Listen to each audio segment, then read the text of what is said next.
গল্প সফর। এখানে গল্প আপনার সফর সঙ্গী।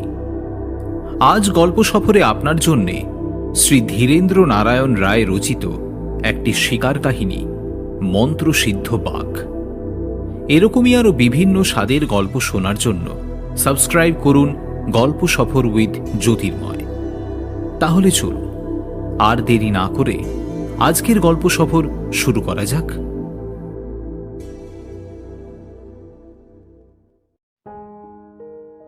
প্রদ্যুম্ন সরকারের মন মেজাজ ভালো নেই। শিকারে যাওয়ার তোড়জোড় চলছে। এমনি সময় কিনা তার বাড়িতে এসে উপস্থিত তার শ্বশুর মশাই। যে সে লোক নন তিনি। ভুসিমালের কারবার করে বিস্তর টাকা করেছেন। নাম বিশ্বম্ভর সাঁতরা। ব্যবসার সমুদ্র সাঁতরে পার হয়ে এখন দম নিচ্ছেন। আর এহেন পূজনীয় শ্বশুরের একমাত্র কন্যাকে বিয়ে করে বাধিত হয়েছে শ্রীমান প্রদ্যুম্ন। তাই বাধ্য হয়ে তার খাতির যত্নের ব্যাপারে সুতীব্র লক্ষ্য। অতএব আমার আসরে ঠিকমতো হাজিরা দিতে পারে না। সামনেই শিকার পর্ব, সেটাও বুঝি ফসকে যায়। প্রদ্যুম্নের পেটে টোকা মারতেই তার উদ্বেগ ও অভিযোগগুলি গলগল করে বেরিয়ে আসে। কেমন করে আসি বলুন? বহুদিন পর এসেছেন। দুবেলা খাওয়ার সময় সামনে দাঁড়িয়ে তদারকি করতে হয়। উফ, ঝামেলা আর কাকে বলে। আমি কিন্তু শুনেছি আহারের পর শ্বশুরের পদসেবাও তাকে করতে হয়। উজ্জ কারণটা বাহ্য করে বলি, তা একটু পোয়াতে হবে বই কি। শ্বশুরের যা কিছু তোমরাই তো একদিন সব পাবে। আচ্ছা, তোমার শ্বশুর মশাইকে একবার আমার এখানে নিয়ে আসতে পারো? প্রদ্যুম্ন খুঁতখুঁত করে বলে, কেউ গিয়ে নিমন্ত্রণ না করলে তিনি কি আসতে চাইবেন? হাজার হলেও তিনি মানি লোক। বেশ তো, আমি তার কাছে চিঠি লিখে গাড়ি পাঠিয়ে দিচ্ছি। একবারটি তাকে দয়া করে শুভাগমন করতে বলো। চিঠি নিয়ে প্রদ্যুম্ন চলে গেল। আসরের অন্যতম সভ্য ছোকরি দত্ত আমার বাল্যবন্ধু। অপ্রিয় সত্য ভাষণে সে অদ্বিতীয়। প্রায় 16 বছর পরে দেখা হতেই ছোকরির জীবন কেন যে ছকড়া নকড়া হয়ে গেল, আমার কাছে তার বিশদ বিবরণ দিয়ে এক টানা বলে যায়। যেখানে যেখানে আমি চাকরি নিয়েছি, কিছু অন্যায় বা নিয়মের ব্যতিক্রম দেখলেই তীব্র প্রতিবাদপত্র দিয়েছি, কিন্তু প্রতিবিধান হয়নি। সেই জন্যেই ভাই, আমার মোটা মাইনের চাকরিতেও শেষ পর্যন্ত ইস্তফা দিতে হয়েছে।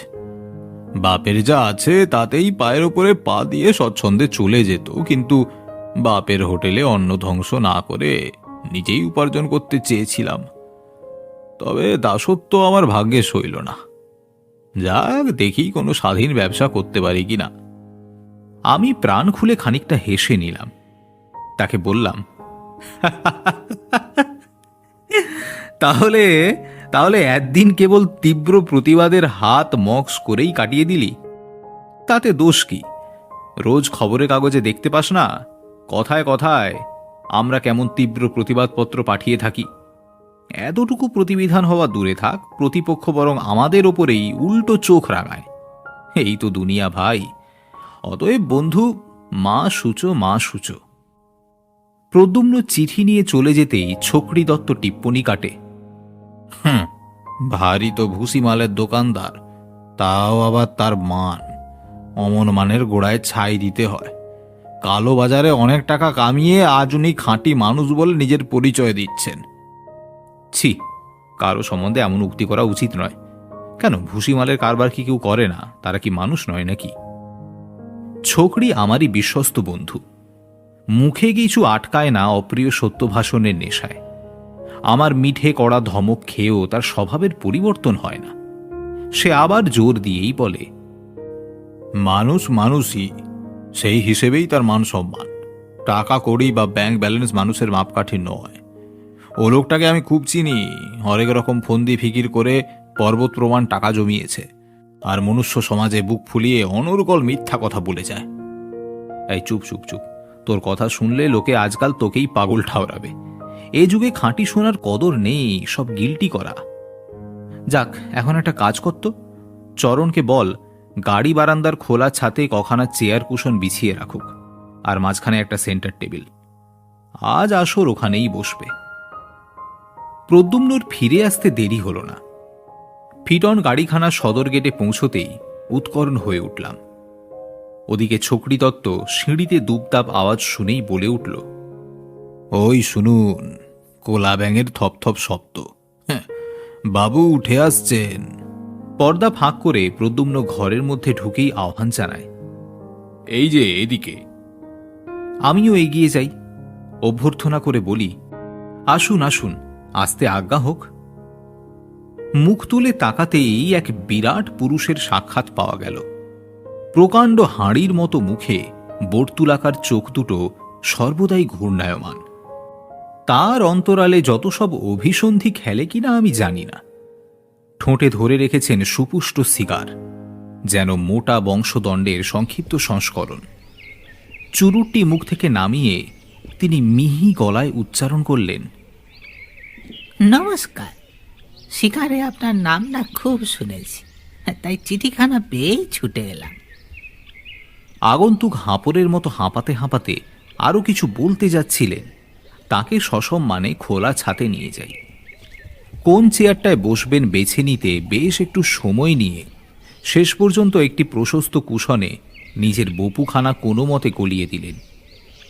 মেদ বাহুল্যে ভদ্রলোকের পাঁজরের মাংসপিণ্ড দুদিকে ঝুলে পড়েছে। প্রদ্যুম্নের দিকে এক ঝলক নজর করতেই বুঝলাম মাননীয় শ্বশুর মশায়ের সামনে এসে কিঞ্চিত বেকায়দায় পড়ে গিয়েছে। তাকে রেহাই দেওয়া উচিত। কাজেই একটা ফরমাস করে বসি, ভাই যাও তো, চরণকে বলো চাটা দিয়ে যাক। বিশ্বম্ভর সাঁতরা যেন আঁতকে ওঠেন। না, ওটি করবেন না মশাই, আমার চাও চলে না, টাও চলে না, বরং এক বাটি দুধ। একটি হোঁক শব্দ তার কণ্ঠে বেজে উঠল। ছোকরি দত্ত আমার পেছনেই বসেছিল। বিশ্বম্ভর সাঁতরার বপুখানার ওপর আর একবার চোখ বুলিয়ে বলে ওঠে, আপনার বুঝি দুধ মাখন ছাড়া আর কিছু চলে না? সাঁতরা মশাই বুনো লোক, কুতকুত করে তার দিকে একবার কটাক্ষ করেই চোখ বুজে বলতে থাকেন, সত্যি বলতে কি, আপনার নাম শুনে বহুবারই ইচ্ছে হয়েছে আপনার সঙ্গে যোগাযোগ করি, কিন্তু সুযোগ আর হয়ে ওঠে না। আমিও এককালে খুব শিকার করতাম কি না, হ্যাঁ, দুজনে বেশ জমবে ভালো। এক যাত্রায় 12টা বাঘ শিকার করেছিলাম। 1 ডজন মশাই, 1 ডজন। দত্ত ভায়ার মুখ চুলবুল করে ওঠে। গম্ভীর স্বরে জানতে চায়, সে শিকারের স্থান কি ভারতবর্ষ না হনলুলু? ও হনলুলু, হ্যাঁ, সেটা আবার কি? খুব বাঘ টাক মিলে বুঝি? না না মশাই, এই ভারতবর্ষ, এই সুন্দরবনেই। প্রসঙ্গটা চাপা দেওয়ার উদ্দেশ্যেই তাকে অনুরোধ করি, তাই নাকি? তাহলে এবার আপনি চলুন আমার সঙ্গে। কোথায়? পালামৌ। সেই সাঁওতালের দেশ। একবার আমার ব্যবসার খাতিরে ডালটনগঞ্জ গিয়েছিলাম। উদ্দেশ্য ছিল শিকারটাও ওই সঙ্গে করে আসবো। ওরে বাপ, কি জঙ্গল, কি জঙ্গল! ওখানে মানুষ যায় কখনো? ছোকরির মুখের লাগাম আবার আলগা হয়ে যায়। আপনি বুঝি জঙ্গল ছাড়াই বাঘ ভালুক শিকার করতেন? ইতিমধ্যে গামলার মতো বড় একটা বাটিতে গরম দুধ নিয়ে প্রদ্যুম্নের প্রবেশ। তাকে দেখেই খেয়াল হলো এবার প্রদ্যুম্নের ছুটিটা মঞ্জুর করিয়ে নিতে হয়। তাই প্রস্তাব করলাম, আগে আমি তো কালই রওনা হচ্ছি, আপনি বরং কদিন মেয়ের বাড়িতে থাকুন আর জামাইকে একটু ছেড়ে দিন। প্রদ্যুম্ন আমার সঙ্গে চলুক। শ্বশুর জামাতার মধ্যে দৃষ্টি বিনিময় হয়ে গেল। বেশ তো, তা নিয়ে যান। আপনার সঙ্গে যাচ্ছে যখন, তখন আর চিন্তা কি। অতঃপর দুগ্ধপানে অখণ্ড মনোযোগ দিলেন। ছোকরি দত্ত হঠাৎ তাকে অনুরোধ করে, আপনিও গেলে পারতেন, জানেনই তো শিকারের কত গুণ, মেদচ্ছেদ কৃষদরম। বিশ্বম্ভর সাঁতরা নিজের হাসির তরঙ্গে নিজেই সাঁতার কাটেন। হঠাৎ বিষম খেতেই দুধ হড়কে নাক মুখ দিয়ে গড়িয়ে পড়ে। একটু সামলে নিয়ে হাসি আর কাশির সংমিশ্রণে বলতে থাকেন,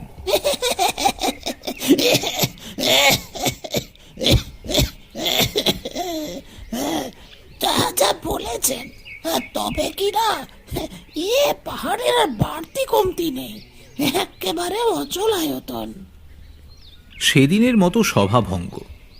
প্রদ্যুম্ন শ্বশুর পরিচর্যার হাত থেকে নিষ্কৃতি পেয়ে উৎফুল্ল হয়ে ওঠে।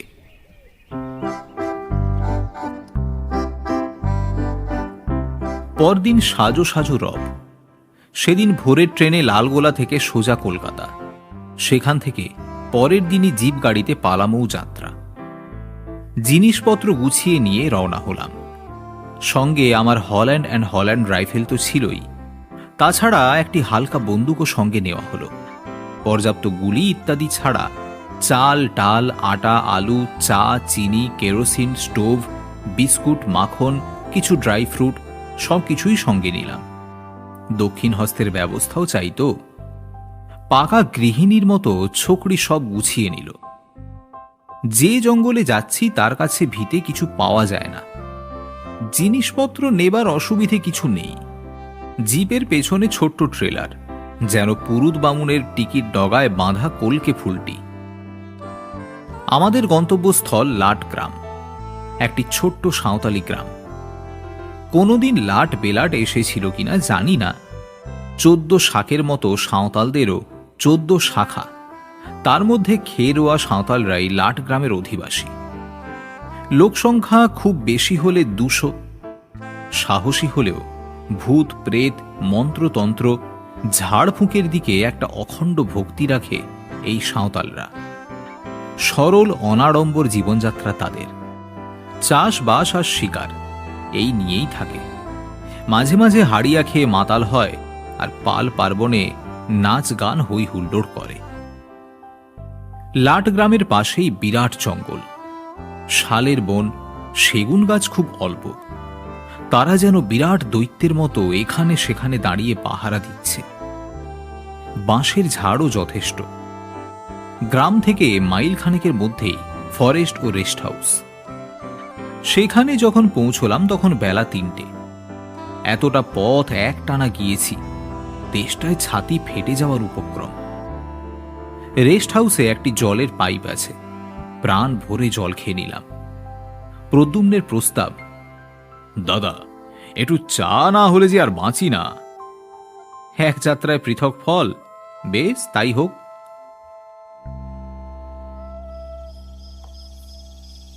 রাত্রির অন্ধকার যেন নিশ্ছিদ্র। রেস্ট হাউসের গার্ড একটা মিটমিটে আলো জেলে দিয়ে গেল। সেই আধো আলো আধো অন্ধকারে নৈশ আহার কোনো প্রকারে সমাধা করার পর শয়ন পর্ব। ভোর রাত্রে ঘুম ভেঙে গেল। উঠে বাইরে বেরিয়ে চারিদিকে একবার চেয়ে নিতে চাইলাম। আরণ্য জীবন আমি খুব ভালোবাসি। গহন বরানীর অপরিসীম রহস্য চিরদিনই আমাকে হাতছানি দেয়। অরণ্যের ঘন গম্ভীর পরিবেশ, তার বিভিন্ন রূপ, বিচিত্র বৃক্ষ লতা গুল্মের সমারোহ, অরণ্যচর পশু পাখির জীবনযাত্রা আমাকে যতখানি মনের খোরাক জুগিয়ে দেয়, হয়তো কলকোলাহল মুখরিত নগরীর কাছে সেটুকু আশা করতে পারি না। বেরিয়ে আসতেই গার্ড হুঁশিয়ার করে দিল, হুজুর সাবধান, সর্দার অমৃত সিং না আসা পর্যন্ত কোনো দিকে এক পাও যাবেন না।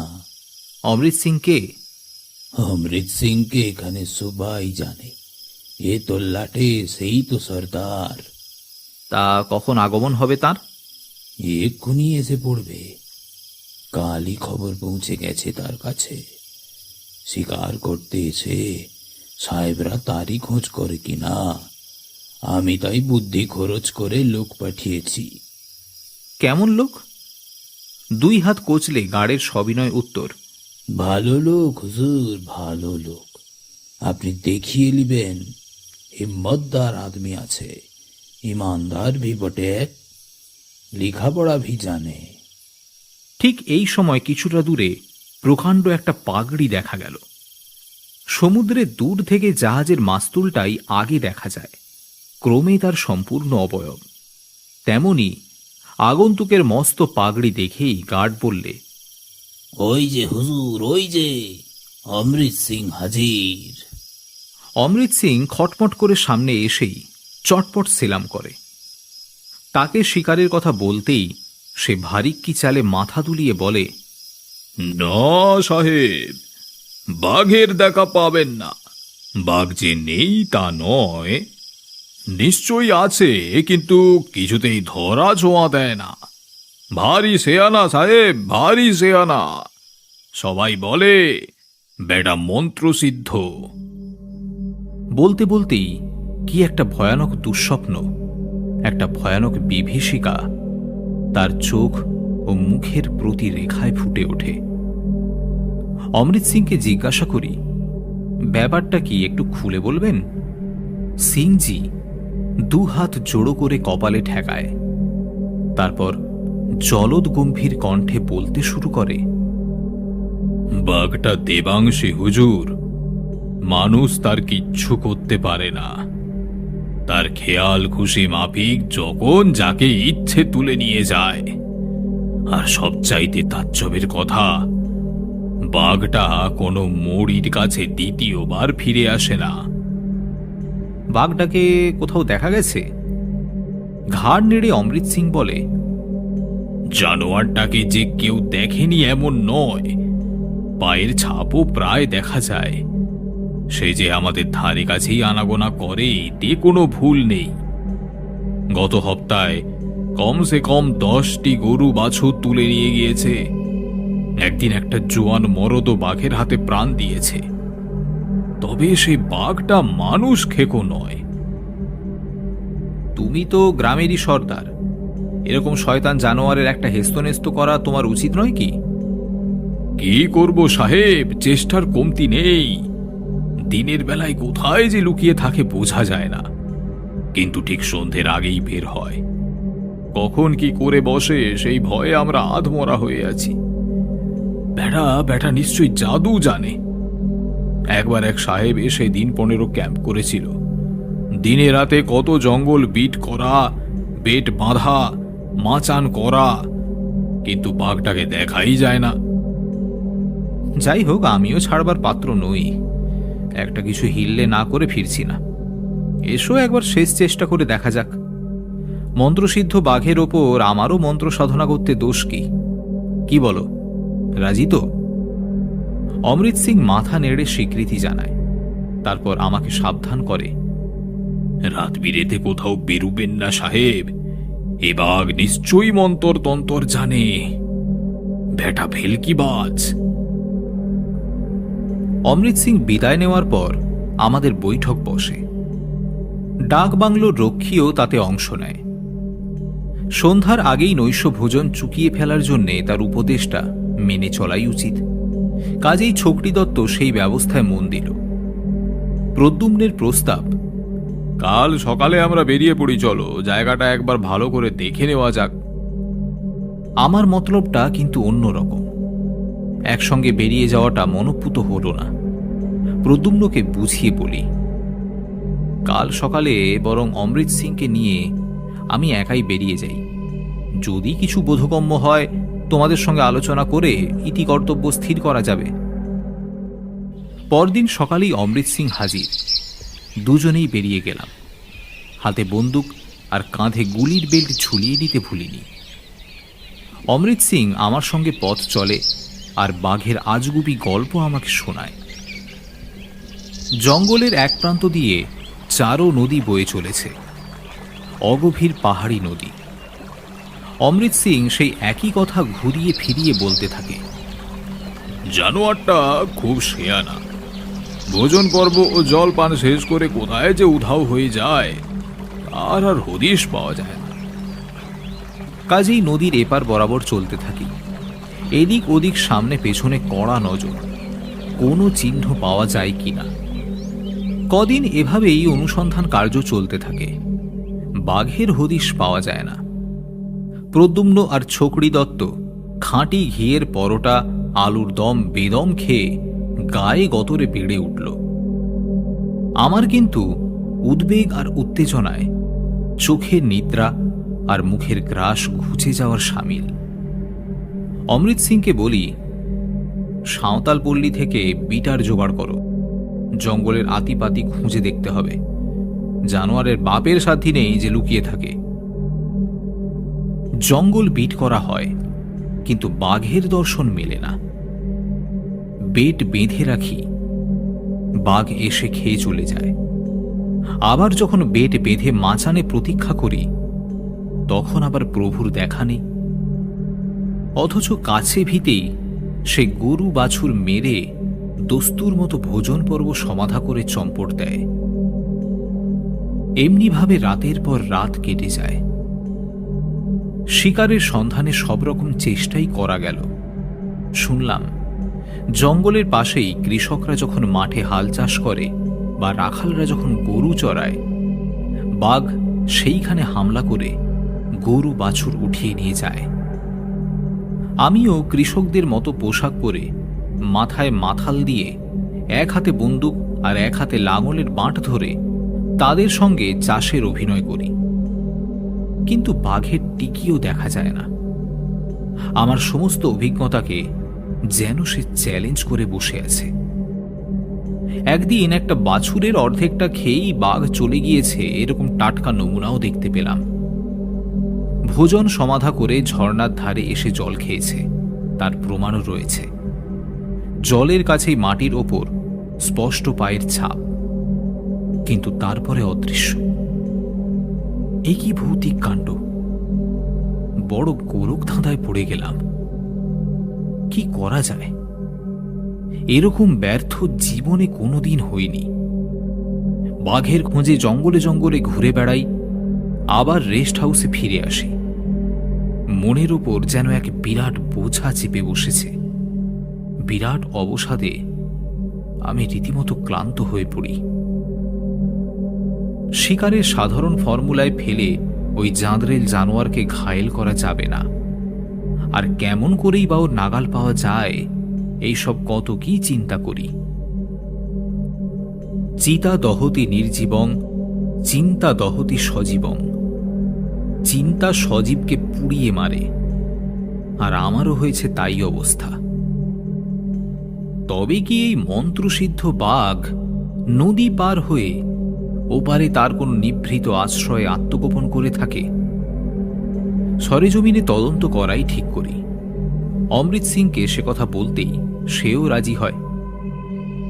পরদিন অমৃত সিংকে সঙ্গে নিয়ে যেখানে নদীর ধারে বাঘ মার্ক দেখা গিয়েছিল, সেখানেই পায়ে হেঁটে নদী পার হলাম। ছোট্ট নদী, মাত্র 1 হাঁটু জল। এবারেও নিবিড় জঙ্গল। ওপারে যদি বা বাঘের পায়ের ছাপ দেখা গিয়েছিল, কিন্তু এপারে তার কোনো চিহ্ন মাত্র নেই। নদীর পার ধরে বহুদূর এগিয়ে যাই। মাটির ওপর কড়া নজর রাখি, যদি কোথাও শ্রীপদ চিহ্নের দেখা মেলে। 2 মাইল যাওয়ার পর প্রায় 20 ফুট চওড়া একটা পাথর বিছানো জায়গা পাওয়া গেল। সেইটা পার হয়ে আরো খানিকটা এগিয়ে গেলাম, কিন্তু সবই বৃথা। কোথাও পায়ের ছাপ তার দেখাই গেল না। তখন আবার সেই পাথর বিছানো জায়গাতে ফিরে এলাম। সেই বড় বড় পাথরের চাই বিছানো জায়গাটা দেখে মনে হলো যেন কোনো স্থপতি সযত্নে জায়গাটা বাঁধিয়ে রেখেছে। খানিকটা ওপরে উঠেই বড় বড় প্রস্তরখণ্ডে তৈরি একটা পথ জঙ্গলে চলে গিয়েছে। সেই পথ ধরেই অদূরের ওই পাহাড়খানা নেমে এসে যেন চারো নদীর চরণ স্পর্শ করেছে। সেদিনকার মতো রেস্ট হাউসে ফিরে এলাম। রাত্রে শুয়ে শুয়ে এলোমেলো কত কি চিন্তা করি, ঘুম আর আসে না। বাঘটা সত্যিই মন্ত্রসিদ্ধ। আমাদের উপর সম্মোহন বিস্তার করে নিষ্ফল হয়রানির কবলে ফেলেছে, নাকি আমাদেরই হিসেবের ভুলে তার কিছু হদিশ পাওয়া যাচ্ছে না। অভিজ্ঞতার মূলধন খাটিয়ে বুদ্ধির দরজায় ঘা দিতেই হঠাৎ মনের ধূসর কুয়াশার আবরণ যেন পরিষ্কার হয়ে যায়। সমস্যা সমাধানের একটা গোপন ইঙ্গিত দিয়ে যায় যেন। মন বলে ওঠে, ঠিক ঠিক। রেস্ট হাউসের দেওয়াল ঘড়ির পেন্ডুলামও টিকটিক করে সায় দেয়। অন্ধকার ঘরে কোত্থেকে একটা টিকটিকিও ডেকে উঠে বলে যেন, ঠিক ঠিক, এবার যেন ধরতে পারি। বাঘটা জঙ্গলে হামলা করে তার দৈনন্দিন কর্তব্য সম্পাদন করার পর চারো নদীর জলে সাঁতার কেটে হয়তো সেই পাথর বিছানো পথেই পাহাড়ের কোলে তার নিভৃত আশ্রয়ে ফিরে যায়। পাথরের ওপর পাগ মার্ক দেখতে পাওয়া সম্ভব নয়, জলের দাগ শিগগিরই শুকিয়ে যায়। নদীর ওপারে অন্য কোনো জায়গা দিয়ে যদি বাঘটা উঠে যেত তাহলে পায়ের চিহ্ন গোপন থাকত না, নিশ্চয়ই আমাদের চোখে পড়ত। ব্যাপারটা যতই তলিয়ে চিন্তা করি ওই একই উত্তর ছাড়া আর কিছুই পাওয়া যায় না।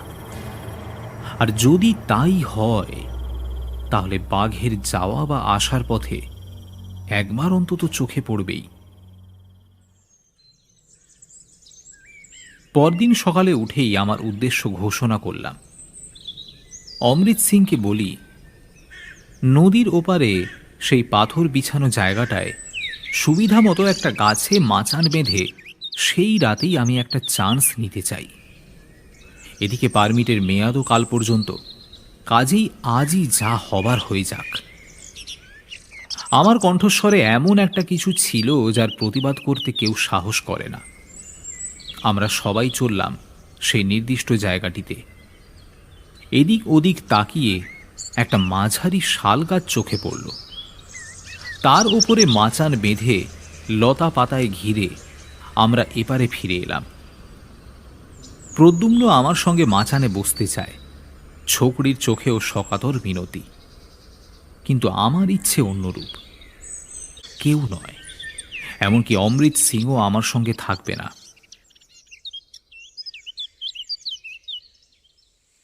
সেদিন বিকেল বেলায় আমি মাচানে উঠে বসার পর সন্ধ্যার কিছু পূর্বেই তারা বিদায় নিয়ে চলে গেল। অমৃত সিং আর একবার তার অমৃতময় বাণী শুনিয়ে দিলেন।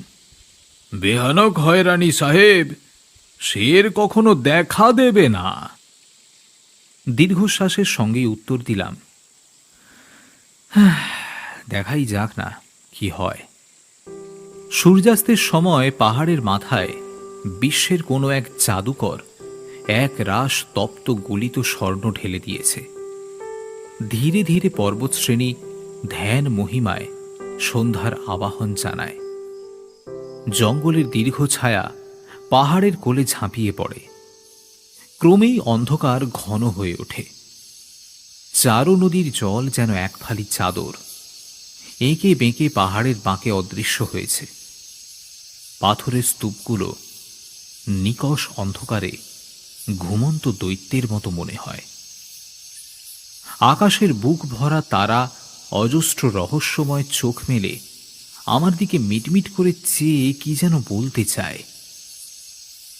নিজেকে সম্পূর্ণ বিচ্ছিন্ন করে সমস্ত ইন্দ্রিয় দিয়ে অন্ধকার রজনীর এই মৌন তপস্যা, এই ঐকান্তিক সৌন্দর্যকে আবার নতুন করে উপলব্ধি করি।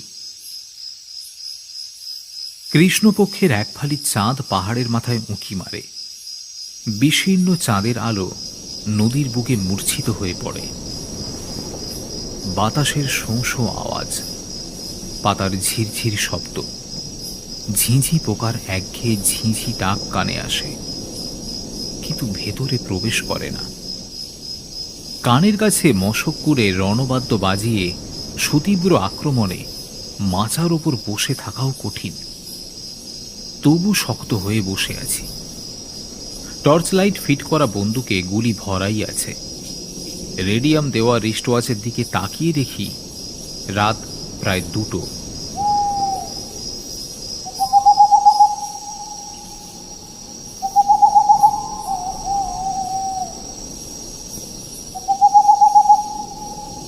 অতন্দ্র রজনী কেটে যায়। উল্টে পাল্টে শুধু একটা কথাই মনে হয়, প্রভুর সাক্ষাৎ কি আর এ বরাতে জুটবে না? হঠাৎ অদূরে ভয়ার্ত ফেউ ডাকার শব্দের চমক ভাঙে।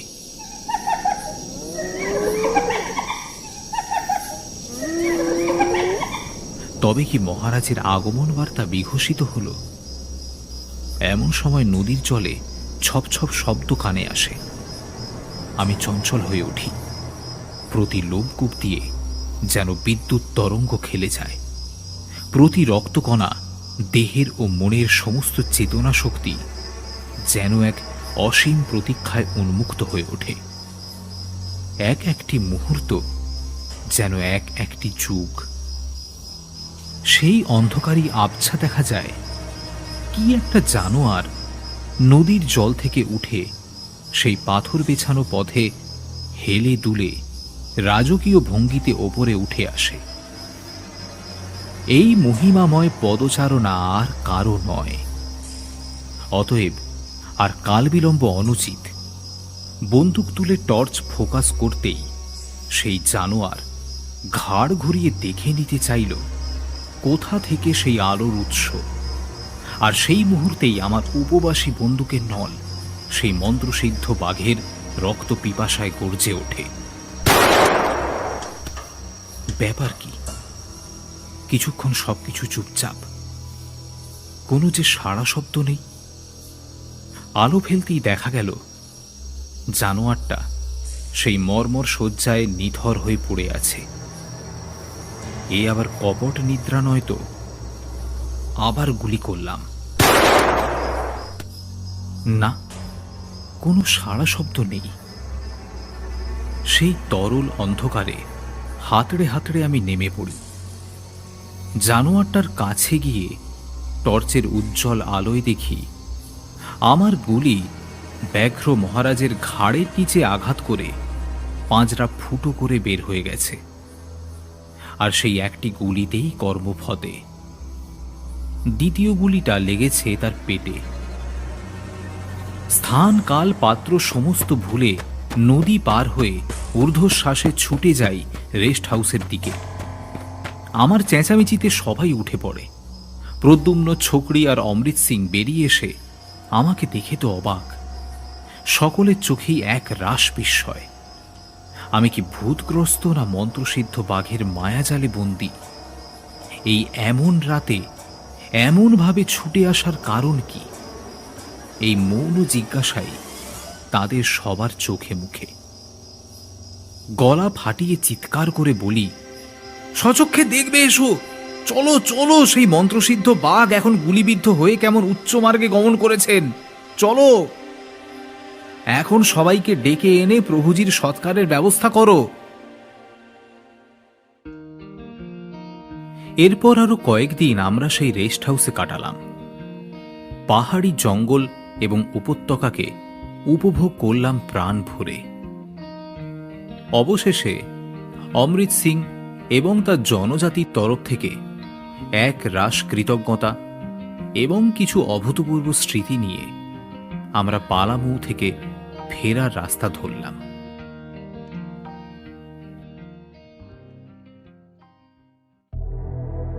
আজকের মতো গল্প সফর এই পর্যন্তই। আগামী পর্বে আরও একটি নতুন গল্প নিয়ে আসবো আমি। ততক্ষণ শুনতে থাকুন, শোনাতে থাকুন এবং অবশ্যই লাইক করুন, শেয়ার করুন ও সাবস্ক্রাইব করুন গল্প সফর উইথ জ্যোতির্ময়, যেখানে গল্প আপনার সফর সঙ্গী।